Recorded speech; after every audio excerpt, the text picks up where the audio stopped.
Let's move on to this amazing Gray Bull Rescue Foundation story. I want to welcome to the MJ Morning Show, 104.7 FM, Q105 Studios, Bryan Stern.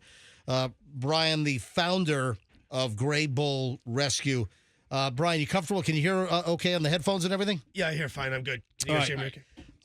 Let me tell you about Gray Bull Rescue, and I've heard of this organization. This is the first time knowing somebody that was helped by Gray Bull Rescue. Bryan Stern, Gray Bull Rescue Foundation was founded by Bryan, a multiple tour combat veteran of the United States Army and Navy, courageous 9/11 first responder, Purple Heart recipient, over 25 years of military experience focused on special operations, specializing in hostage rescue, counterterrorism, counterproliferation, critical technology protection, unconventional warfare.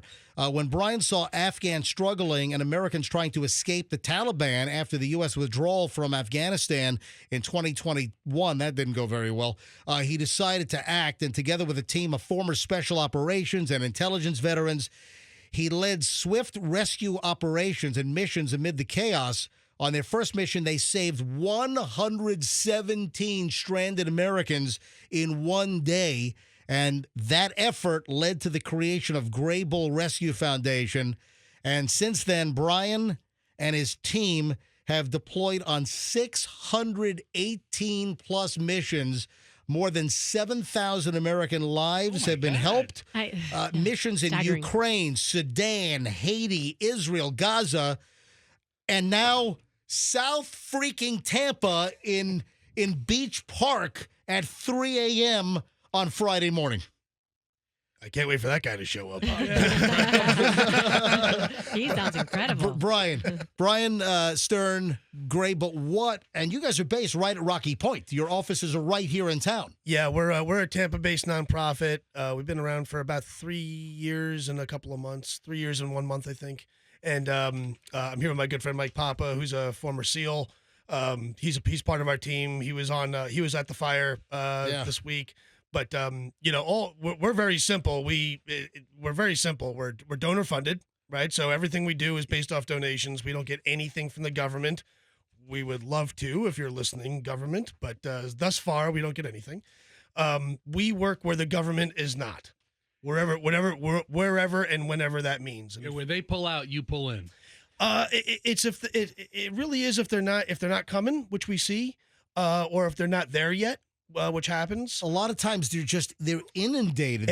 Or if they're saturated. For instance, Tampa Fire, they do a phenomenal job, but they could not get their trucks into our neighborhood to put out the house fire. Exactly right. So we, with the fire the other night, so the hurricane's happening, right? A lot of your, really good nonprofits out there, other different groups and rescue teams and whatever, the normal, and including us, usually we wait until the storm passes. But the flooding was so bad, Mike was at my house and a couple of other guys are at my house. So we're trying to figure out, well, should we get on the street or not? It's very dangerous. Yep. It's flooding. We don't know what's going on. Communications are poor and, we don't really know. So being on the street at night with the wind, with the water, usually you wait until the sun comes up so you can see where you're going and see the hazards and all that stuff. Let's talk about the chronology here. So the rescue happened about 3 a.m., and this was an electric vehicle fire. It happened to be I confirmed this because the owner of the house, Michael Murphy, who turns out you're friends with the family already. So I've been in communication the last couple of days with Michael Murphy. He lives right around the corner from me. This happened in Beach Park on Spanish Main. Yep. And this is relatively brand. This house is only a couple of years old. This is beautiful house. Beautiful house. It was a beautiful house. Yep. I saw this house get built. I walk about 30 miles a week with my weighted plates and everything in the neighborhood, and I walk by. I watched that house get built. Yeah. I watched them move into that house, and there was a Tesla Model S Plaid Edition in the garage, and this thing just ignited. I mean, this is why you can't fly with people don't realize, but this is why you can't fly with lithium-ion batteries. In your bag, you can bring them on the plane because you can put them out, but in the baggage compartment. Correct. Yeah. This is exactly why, because lithium, the laws of physics are finite. Lithium-ion plus salt water equals fire. Yep. So, that's bad. But what time did the fire? Now we're going to call Silvana. I spoke to Mike. Silvana is Mike's wife. Mike was out of town on business on the West Coast when this happened, and wife and family had to evacuate. So Mike is one of our Mike and Murphy Auto Group are one of our donors. Yep. They just got done sponsoring us for a Military Appreciation Month thing. Yep. And and we also just got back from Lebanon, and we're on our way back to Lebanon. When are you leaving for Lebanon? 5 hours. Oh, So you're going now. Thanks for fitting us in. Yeah. That's amazing. Okay, Wow. so we're very busy. Yes. We're very busy. There's a lot of things going on in the world. So Mike calls, Right. and he says, "Hey, bro, my house is on fire. Oh, is there God. anything you can do?" Oh, And by weird luck, our plan was to go out and kind of do some reconnaissance and figure out where we're going to set up shop for the next day, because this is in the middle of the storm. And we're like, we have this inflatable boat that fits in the back of our truck. And it was, should we or should we not bring the boat? And some people, and I don't want to say any names, were like, I don't know. And then some people were like, well, let's bring it. And I was like, well, we got the room, so why the hell not? Right. And that really is what saved the day. all right, so what time did the fire break out? No idea. Okay, and you got there about 3 a.m.-ish, right? I don't even know. We weren't even keeping track. I heard it was about 3. Yeah. All right, so where were you able to drive to in South Tampa? Where did you park in order to get the boat into the water to get down the street? Yeah, about half a mile away. About a half mile away. Yeah, we can. If you come- want to come come around on this- over, Yeah, come on over. around this grab the other mic. We have another microphone that we can bring you on. And again, Mike on the mic. yeah. All right, so wait a minute. We've got I got Bryan Stern, and you are Mike. Mike. Hold on a second. I got to fix this over Hold here. on a second. Hold on a Mike. minute. He's the good-looking All one right, of the team. There we go. There All right, he is. your mic should be working now. Yeah, hold that mic up. Our studios need rescuing, but We called you guys for a reason. we are getting new studios. We have brand new studios coming soon. So, Mike, you're a Navy SEAL, Former Navy SEAL. and which SEAL team were you with? I was out in the West Coast with Team 7. Gotcha. So I'm a Virginia Beach guy. So Okay. Dev Yeah, Grew, yeah, and yeah, all the I best. know a bunch of SEAls. Obviously. I was East Coast. Yeah. So, I'm East Coast. I'm Virginia Beach. All right, so that's where I met my wife. That's where I grew up. So I was just there a couple of weekends ago. All right, so you were part of this rescue. Yes. Where did you actually park, like landmark wise? So about a half a mile away. We parked right off of Kennedy and Sherrill. Kennedy and Sherrill, right by the on ramp onto Kennedy from the highway. So Gotcha. Okay. So right over there, and then we banged a left, and there were a whole bunch of cops and stuff there. Yeah. But Mike had called. And FHP, they were there because they closed Yeah, off the bridge yeah, and yeah. everything. So Yeah. Mike had called. Right. We were patrolling on the West Shore side. We figured it was all flooded out. We figured it was all messy. So we were patrolling, trying to find people who needed help, kind of a patrol to contact kind of a thing. And then Mike called and says, "My house is on fire. Is there anything you can do?" And I says, "Well, where's your house?" And we look it up real quick, and I'm like, "Your house is underwater." He says, "No, it's on fire." And I go, "Oh." Like, I don't know kind of what to say. Oh. And mind you, Mike's a really good friend. He's also a donor, so you never want to say, like, You want to help him as much as you yeah, can. like I'm really inspired, but I'm like, I don't have my pull behind fire truck with me, sadly. We don't have those kinds of resources. So I go, "Well, where's your family?" And he says, "Well, I'm in California." And I go, "Oh man, that sucks. Yeah. But it's okay. It'll be all right." He says, "No, my wife and my kids are there." Yeah. And I go, "Your wife and your kids?" And he's like, yeah. And I'm like, all right, well, give me, let me look real quick. So then we start trying to probe and figure out ways for us to get in. Yep. And what we ultimately do is we park, and then we inflate our boat. And we walk. I put 2 of our guys. We had a 4-man team. Mike and I walked. The other 2 guys were in the boat. We towed our boat by foot all the way through the neighborhoods, and we smelled for the fire almost immediately. Yeah. Almost. It was a raging inferno. It wasn't just a little house fire. It was We raging weren't inferno. fully tracking going into it what we were getting into. Right. We knew there was something happening, but there wasn't really a sense of urgency. Brian and I are trying to figure out, are the family okay? Are they even going to come with us? Right. Are we doing a wellness check? What's really going on? But then as we get closer, visibility starts changing. You start smelling some things. and you're The like, this is- neighbors a block away were feeling the heat from this fire. Oh yeah. It was a Wow. raging. Oh, yeah. It was a Wait, raging inferno, Yeah. not a car fire. And next door, Dr. Mike McElwain. Now the Murphys, they fled to the next door neighbor, which is Dr. McElwain, South Tampa dentist. He's been treating my kids since they were 2 years old. Yep. Small world out here in South Tampa and the Tampa Bay area.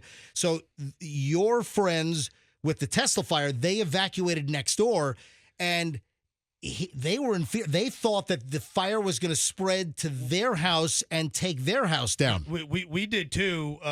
We did too. In fact, it's like one of those like divine intervention things. That house, I've been to a lot of fires in my life.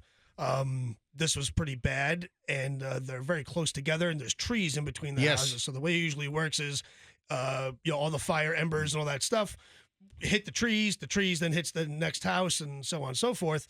So, and their house is relatively low to the ground, which Yeah. is really bad. So they were freaking out. They had 3 kids and 2 dogs. And they were like, "What do we do? What do you think?" And I'm like, "We are out of here. We are leaving." So you got everyone out. Yeah, and their dogs, and their dogs. And the dogs as well. Not leaving the dogs behind. They're members of the family. Yes. I mean, this is truly a remarkable story. Let me get Silvana on the phone. She's expecting our phone call. How many people do you have who work for you? So I have a pretty large team with everybody. We're about 80-something people. But we have a small. Our ops team is small, and we're kind of spread out all over the place. So I have case managers. I got a CFO. I got a PR lady. Right. Like that. Wow.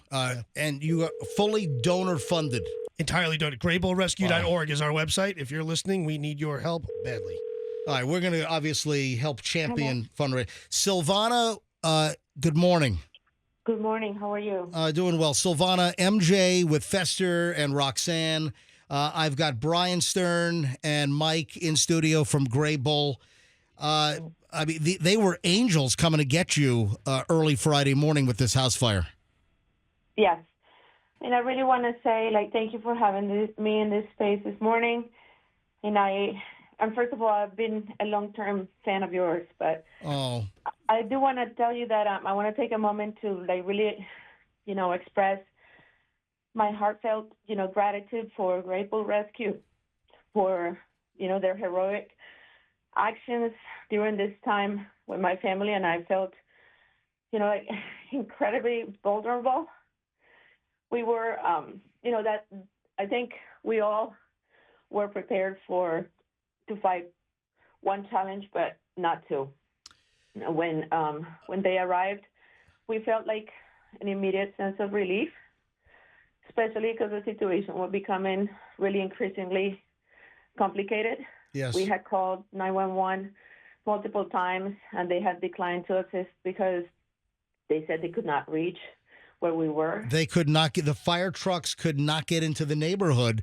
No. Tampa Fire and Rescue lost vehicles. Sheriff Cronister told me on the show on Friday morning that Hillsborough County Fire and Rescue at that point had lost 11 vehicles trying to respond Yeah. for service. So they try, a lot of these departments, a lot of these first responders, they tried Absolutely. to get in. Silvana, how old are your kids? I have a 18 months and a almost 5-year-old. Oh my God! And then your house is on fire. I know that there are certain things that you don't want to discuss because of impending issues. But what went through your mind when you're fleeing the house and you're seeing a fire? I mean, I can't even imagine with 2 young children. Your husband is on business on the West Coast. I mean, what went through your mind? I was just more worried about how much. I was worried. My house is already not existent, but I was just more worried about what was gonna happen to anyone else in the block. And so that's when they got there. As we were leaving, they were pulling us out, and by the way, one person was pulling 5 people. I was like, oh my God. Wow. Do me a favor, Bryan, can you describe the rescue? So when you get there, Silvana and her 18-month-old and 5-year-old, they're on the McElwain's porch right next Correct. door. The heat must have been intense The heat's a problem. The real big problem. The thing that I was worried about is I knew the kids were young, and there's with a fire, usually people die from chemicals and smoke inhalation and all that. And it's number one, it's a Tesla fire. We know that. Yep. It's a big giant house with all kinds of stuff in it, Sure. right? So, breathing all that stuff in. The little baby, the little one. Of course, I'm worried about really toxic exposure for the kids. Where we can put our hand over our mouth and be okay, but the babies are really what I'm a sucker for kids. We rescued of our 7,000 people, like 2/3 of them are under the age of 12. So the boat you got in, this was an inflatable, like a small Zodiac or a raft? Not even. It was it's pretty ghetto. It's a glorified kayak. Oh, wow. But it's really lightweight. It folds up into nothing. So And it's how many very people portable. were able to get in this? So the McElwains are 4, right? So what we did is the McElwains actually had one of their kayaks. Oh, okay. And a big floaty thing in their pool. We put the dogs on the big floaty thing. Because they were going nuts, as you would imagine. Jeez. We put The grandparents with the kids. In the kayak. put the grandparents with the kids and the mommy and the kids. Yep. We put all the Murphys in one. Yep. And towed them out, and then we put the Dennis family in their kayak, Right. and then the dogs on the donut, and then the rest of us. Oh. We towed them the whole way. And I'll tell you, between the smoke and the toxic chemicals, and also at that time the current.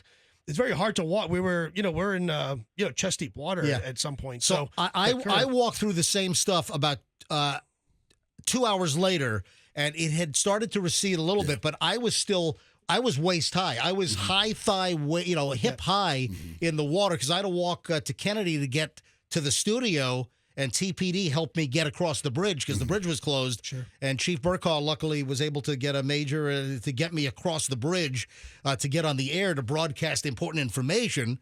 And I was hip high, and I can imagine that a couple hours earlier it was even worse. Yeah, very much. Part of our thing at Grable is once we we have a like a union rule, right, if you will, right? We don't come home till they come home. Oh, wow. So we have a 100% success rate. Anyone that we've said we're going to rescue, we've gotten. So when Mike had called, we were trying to figure out ways to get into the neighborhood, and it was very difficult because of where the water was, and our truck isn't high enough, and we didn't want to get stuck like the Tampa Fire Department. So, but once we commit to we're going to get you out, we're coming. And if we got to walk 20 miles, I guess we're going to have to walk 20 miles. I guess that's the way it's going to be. Your organization is amazing. And I'm going to tell you right now that as the MJ Morning Show, we've been in this town now for 30 years. We've been here a long time. And I'm going to get with you, and I want to help get behind your operation as well, because this is one hell of an operation that you've run. Let me get Dr. McElwain. Silvana, you're still with us, right? Oh, yeah. All right, Silvana, hold on a second. Let me try to conference in Dr. McElwain from next door. I love one of your mottos, don't be a spectator, because in today's day and age, everybody pulls out their cell phone like, do something. Yeah. And that's it. Just don't be a spectator means donate, do something, like a thing on Facebook. Doesn't cost any money even. I mean, just do something. Do something. So Dr. McElwain is the dentist right next door to the right of the burned out house. Incidentally, folks, the video of the house is on my Instagram. I did a walk around. So I shot video. I did a walk around, and you can see the house. You can see where Silvana... It's Mike. Please leave a message. He might be with patients. So I did a walk-around video. It is on my Instagram, Certified MJ Radio. That's Certified MJ Radio. And you can see this home. It is gutted. It's an all-block house, 2-story, and the roof is gone. There's nothing left. The whole second floor, all of the wood joists, everything, there's nothing. Yeah. It's a shell. Yeah. Everything inside, the only thing standing are the 4 exterior block walls. The entire home incinerated, like Hiroshima or something inside. That's I've seen some stuff online where it's car fire. We actually put out another car fire with a Tesla right after this one. This was not a car fire. Hold on. Yeah. Say that again. There was another. So there was 2 blocks over. We just dropped. Because we had 2 vehicles. Right. We just dropped the family's in said places for night, hotels, friends' houses. Yep. And we came back because we knew we had to get back to where the fires were. We thought more people would be stuck and that Right. other houses were going to be lit. But where we pulled up, we look and 100 yards in front of us, another car is on fire. Do you know what kind of car that was? Tesla. It was another Tesla. Yeah. So we had another. Again, all these EVs are susceptible to this, Right. but why are we just hearing about Teslas? Are there other EVs that caught on fire? Or are they only Teslas? We only saw Teslas, but I bet that they're all kind of the same. But Yeah, I'm I not an EV guy. All right, Dr. McElwain just called in, so we have him. Dr. McElwain, can you hear me? Yes. All right, so I've got Mike and I've got Brian from Gray Bull. I've got Silvana conferenced in as well. Mike, I just heard the story about how they grabbed a floaty, they grabbed your kayak and led you all out of the neighborhood. So you're all huddled on your porch after Silvana and her small children fled the burning home, got to your porch next door. The heat must have been incredible. Yeah, every time we looked over the house because the wind was blowing right at us, so we thought the ashes and the ambers were going to get us in the face because it was just wind and the heat was blowing and the smoke was right into us. Was there any damage? Now, the home to the left is a brand new home, and I talked to the owner. He's a contractor. The owner to the house to the left, he's got some heat damage on his soffits, and he's got some concerns. Dr. McElwain, was there any damage to your home, any exterior damage from the heat? I'm sorry, you went out. Was there any exterior damage to your home from the heat? No, the trampoline got lit up, and the trees, I think, are going to die and got burned up. But our house is fine. I don't know how. Because you were told, and you conveyed this to me on Friday, you were told to expect your house to be gone when you got back. Yeah, I think, Brian, you're the one who told me that, right? Yeah. Like, We there's no chance. thought any time that was going to go. And I was in contact with Tampa Fire and letting them know, Tampa Fire, they have a tough job in these situations, right? So I didn't want them to be trying to fight to get to Mike's house to put it out, knowing that everyone is out, right? If they're going to risk their lives, right? So we were talking to them, and Tampa Fire had relayed to us that they have a second report of another structure fire, and on the same at the same place. So I asked how bad was it, and the dispatch was like, "Oh yeah, it's very we get a lot of calls."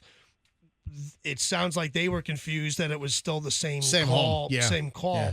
So when we were standing with Mike, I just got off the phone with Tampa Fire, and I was like, "Be ready for bad news," because it sounds. Oh wow! And then but it was okay. Yeah, it was okay. It was great. Dr. McElwain, Mike, when you got back to your house and you saw your house was still standing, what did that feel like?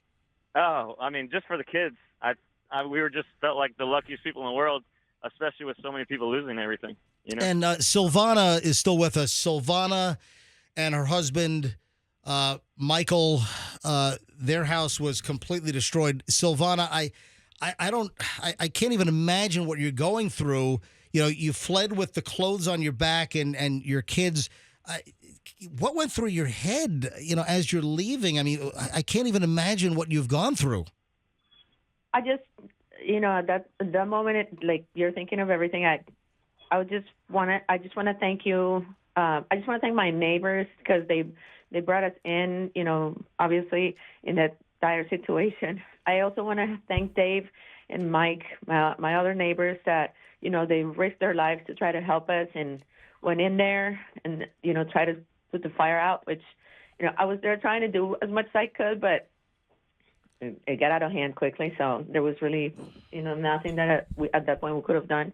But I was just, once I saw the magnitude, I was just worried about other people losing their stuff. And, you don't want that. Most things in the home can be replaced. You can't replace lives. And Silvana, your 5-year-old, your 18-month-old, getting out. And my parents are there too. Right. So and obviously we didn't have any neighbors because Mike at the time wasn't living there. Across the street, there is no one. Diagonal to us to the right, they're flooded. Yep. The other house in front of the doctor's house, I wasn't sure if there was anybody there because I don't think anybody has moved in. So we really only have our neighbors to the left to assist us. And if something would have happened to that house and our friends, the rescuers, had not gotten there, we would have had nowhere to go. And, when Mike got there, said that on the way there, the water had gotten up to his chest. He's a tall guy. My family were all, were short. So I don't think we could have gotten out, and it really could have gotten worse. Silvana, so Gray Bull Rescue Foundation, they were your angels, clearly your saviors here. I want to tell you that, little did I know that my husband's personal and professional connections with this organization, that primarily focuses on rescuing people internationally, will play such a huge role in our rescue that day in Tampa. You don't think that's going to happen. Mike just told, or Brian rather, just told us. Brian told us they're headed to Lebanon in 5 hours to help extract Americans. Yeah, there's again, we don't really care why Americans are in trouble or where or why, or if it's a policy thing or a flood or a fire. It doesn't really matter to us. That's all just variables that go into the calculus how we're going to do the operation. What we care about is that Americans are in trouble, and if the government can't get there, in this case, the Tampa Fire Department, in Lebanon, it's going to be the military or the State Department. If they can't, for whatever the reasons are, it doesn't really matter, then that's where we fit in, and that's where we show up, and we always do. Quickly, Silvana, what are your plans? Obviously, you have temporary shelter.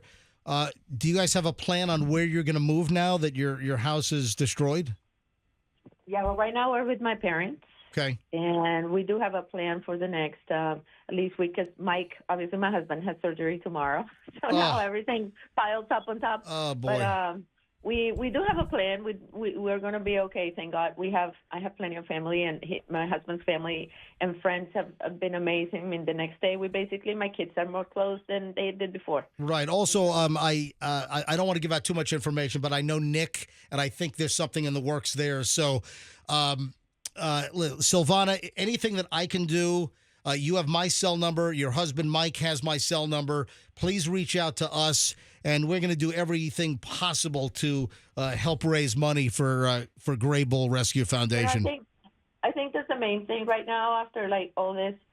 Thank God. I don't know how people that, don't have a way to get up immediately do something like this, because it's devastating both, mentally and physically. But I did want to talk to you guys today, because not only to express my gratitude, but also to encourage other people that potentially have the ability to support this foundation to do so.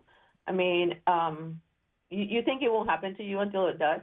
And because most of the efforts go international, not a lot of people know about it, but the more we push to show what they've done internationally and here, hopefully we can get more resources to them to be able to help even more. So I'm forever going to be grateful for you to be able to exponentially put this information out, for them to earn their efforts, because they did not hesitate. They weren't even scared. They were just amazing. Another day at work, and not everybody would have. I don't think anybody would have done that, and I'm grateful for you guys. Thank you so much, Silvana. Thank you, Dr. McElwain. Any final thoughts here? Again, same thing. I'm so grateful for Gray Bull Rescue, and then just encourage everyone to give time, money, supplies, whatever they can to everyone around Tampa, because a lot of people lost everything. We're very, very, very, very lucky. We were scared, but we were very lucky. And Metropolitan Ministries and all that stuff is a great way to help, because there's going to be a lot of people that need it over the next few months. Yeah, we're going to gather all the information. We're going to disseminate everything we can. We're going to get involved and help however we can here at the MJ Morning Show with, getting donations and, our large broadcast footprint to try to just get as much of the word out as possible. Silvana, I'll be in touch with you and your husband, Mike, and Dr. McElwain, I'll be in touch. And thank you guys for joining us this morning. All right. Thank you guys. Everything. Thanks, Doc. All right. Thank you for reaching out. All right. Wow. Silvana sounded extraordinarily calm on the heels of such a harrowing experience, especially with her 2 young children, probably scared for their lives. When these things happen, there's a lot of shock. Like she was saying, we've done this a lot. This is their first time being rescued. We do this all the time, and when it's always the same thing. I can't believe this is happening to me. I didn't think this could happen to me. I can't believe I'm calling you. Nobody ever wants or expects to have to be rescued from anywhere, be it anywhere we've done this stuff. Unbelievable. Kidnapped Americans from Gaza. They didn't think that they'd ever have to call us. So, it's always the same. And especially when there's kids, especially when there's kids, but even Dr. McElwain, right? I mean, our motto is don't be a spectator. He could have said, I've got my own problems. I got my own kids. I got my own wife. I've got my own dogs. I got my own thing. You jerks next door, your house is on fire. You know what? Call the fire department. He didn't do that. He was a good, he didn't do that. Yep. He says, he chose, it was a deliberate choice to say, we're in this together. We're going to help you. We're family, Yep. we're friends, we're neighbors, we're communities, we're Americans, we're And whatever. then you guys then rolled in to help them all. My wife just texted me. She wanted to know a little bit more about going back into the neighborhood. Yeah, well, so as we left, we had 2 whole families with kids and Evacuated. we carried them out, but we knew that the fire was still raging, and we also knew that the fire department wasn't coming. So we were afraid that other houses would be lit and that other people were there. We saw other people that were there. So you got your primary targets out. Yep. And then you go back Went to back. see if any other people needed help. Yep, and that's when we found Yeah. the second Tesla fire. So put that out and said, Brian, we immediately still have to go back. This fire's contained. We got it under control. We got to go back because we can't imagine what's happening with All that right. wind. And So the most important thing, how can people donate to your organization? GraybullRescue.org. GraybullRescue.org. If you need help, that's where you go to ask for help. If you want to give help to us, to the team, that's where you go to give help. We're on LinkedIn and Instagram and Facebook and all the other things I don't know how to use. If you can't afford to help us, I got that. Times are tough. Lots of people lost things. Follow us and share. It is when you call 911, they don't connect you to us. So by using media and social media, that's how people know to find us in the first place. Only that Mike and I had a pre-existing relationship. Only because of that, he would have been calling 911 100 times, pulling his hair out. Wow. I mean, the fact that lined up and you guys knew each other, I mean, that's, to me, they had very bad luck, obviously, with this Tesla fire and the home destroyed, but certain stars did align to that you were in town as well. You weren't out in, some really bad part of the world rescuing somebody, that you were here and you were able to run it. Gray, by the way, is Grey. Gray, Grey, graybullrescue.org. What's the, quickly here, what is the history of the name Gray Bull Rescue? Yeah. So Gray, people used to ask me, where do you work? And we came with this thing called the Gray Space. And my team makes fun of me because of all of your classified and secret well, stuff. it's weird. We're not government. We're not Right. contractors. So we're not that. We're also not a very granola right. Kind of a So thing. it's not black or white. Yeah, it's we're somewhere in the gray. middle. Yeah, Somewhere in the gray. middle. Yeah. And you're bulls, you're tenacious. You go in there and get it done. And there's this guy named Bull Simons, Colonel Arthur Bull Simons, who led the raid on Son Tay in Vietnam. The SOCOM, the SOCOM National Award, the SOCOM Lifetime Achievement Award is called the Bull Simons Award. He is kind of the godfather of all things hostage rescue in special operations. At Fort Bragg, when you graduate Green Beret School, you have to walk around the Bull Simons statue like that, but no one knows who he is. So I get compared to him a lot. He was a Mets fan. I'm a Mets fan. He's from New York. I'm from New York. Right. And of our 618 operations, I've led 592 of them. He was the same Wow. way. He led his men and was on the streets. And support-wise, as far as government officials or military, how high up do you have support and friends?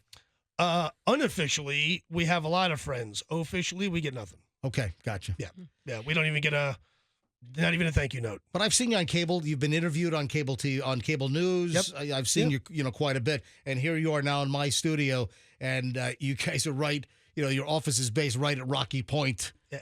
Yeah. I mean, this is what happens. Yeah. Is, we did Hurricane Ian, we did the fires in Maui, so this is not our first natural disaster. But we knew that with the flood that the fire trucks would have a hard time. We knew that. We knew that a lot of people needed help. We knew that. Right. We knew that there aren't enough fire trucks to go around. We knew that.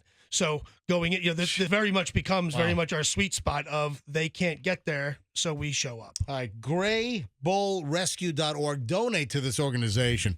And then rescuing the 2 families, getting them out, and then going back is amazing. Also, there's footage of the rescue on your Instagram. Yeah. We document everything because we do a lot of things that people don't believe. So we film it all, and nothing we do is classified. So, we've been the first of a lot of things. We broke the first American victim of war crimes alive since World War II.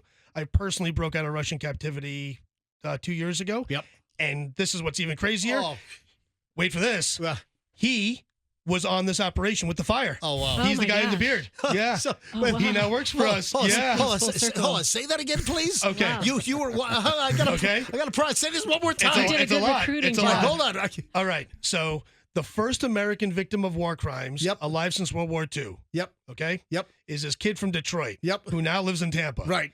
His name is Kirillo Alexandrov. Right. Google him. Right. Yep. He was tortured. He was arrested by the Russians, charged with espionage, tortured for 37 days, the whole thing.